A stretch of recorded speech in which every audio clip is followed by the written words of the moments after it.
Checkpoint 2.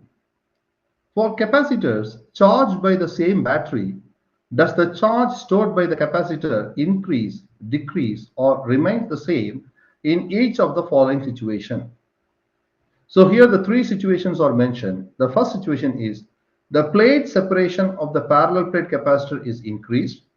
And the second situation B is the radius of the inner cylinder of the cylindrical capacitor is increased. And the third situation is the radius of the outer spherical shell of the spherical capacitor is increased. So here we have to answer only through the formula. So first of all, let's write the formula for these three capacitors. So what are the three capacitors? The first, they mentioned in the first situation about the parallel plate capacitor. So I'm going to write the formula for parallel plate capacitor. So what is the formula for parallel plate capacitor? The formula for parallel plate capacitor is C, which is equal to epsilon naught A over D, where A is the cross-sectional area of the plate and D is the distance between the two plates. So this is the formula for parallel plate capacitor. So what they mentioned in the first situation, we are increasing the distance between the two plates. That means the plate separation of the parallel plate capacitor is increased. That means we are increasing the value of D. So what will happen if we increase the value of the distance between the two plates? What will happen? The capacitance value will be dropped. Am I right? So if you increase, because the D is in the denominator part.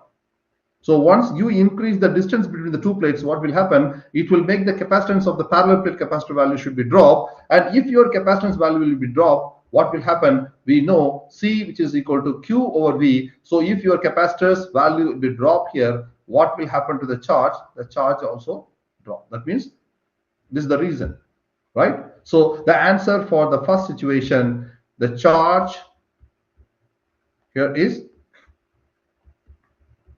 decrease. Now we have to come for the second situation. The radius of the inner cylinder of the cylindrical capacitor is increased. So again, I have to write the formula for cylindrical capacitor. So cylindrical capacitor. What is the formula for cylindrical capacitor? C, which is equal to 2 pi epsilon naught L over Ln of R2 over R1. Here R2 is the outer radius of the cylindrical capacitor and R1 is the inner radius of the cylindrical capacitor. So in the second part, second situation, what they mentioned, we are increasing the inner, that means the radius of the inner cylinder of the cylindrical capacitor. That means we are going to increase the value of R1. So let's see this formula. If you increase the value of R1, what will happen? This term will be dropped. That means if you increase the value of R1, what will happen? The entire term, that means the natural log of R2, R1 will be dropped. Am I right? So if your natural log of R2 over R1 will be dropped, what will happen to the capacitance value? It will be increased. Once your capacitance value will be increased, what will happen? It will make the charge to increase. Am I right? So the answer for the B part here is the charge here is increase. Why? I will repeat one more time. Listen carefully.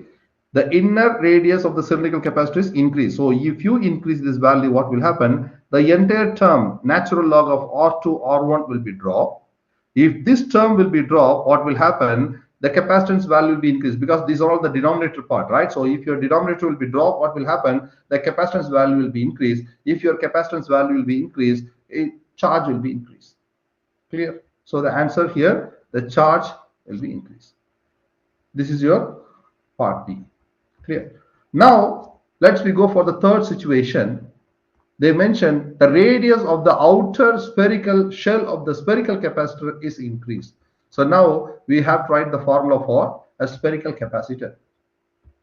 So the formula for spherical capacitor is C, which is equal to 4 pi epsilon naught R1 R2 over R2 minus R1. This is the rule. But here it's really very hard to answer. So what I'm going to do, I'm going to remodify this equation. By that, the things will be easy for us. So how can I just write this equation? I can write this equation for the spherical capacitor as C, which is equal to 4 pi epsilon naught R1 over 1 minus R1 over R2. So now you can see, if you take the LCM of this term, so R2 minus R1 will come to the top, and then once you rearrange this, R2 will go to the top. So again it will come back to the same. So that means the both equations are same. So here why I just remodify this equation to answer. So what is mentioned in the third situation? In third situation, they mention the radius of the outer spherical shell of the spherical capacitors increase. That means R2 values increase. So what I'm going to do, let's see this formula. I'm going to increase this R2. If you increase R2, what will happen? If you increase this R2, what will happen? This term becomes smaller. Am I right? If the entire term, this R2, R1 over R2 will be dropped, means this entire term will be increased. If this term will be increased, what will happen to the capacitance of the capacitor, of spherical capacitor?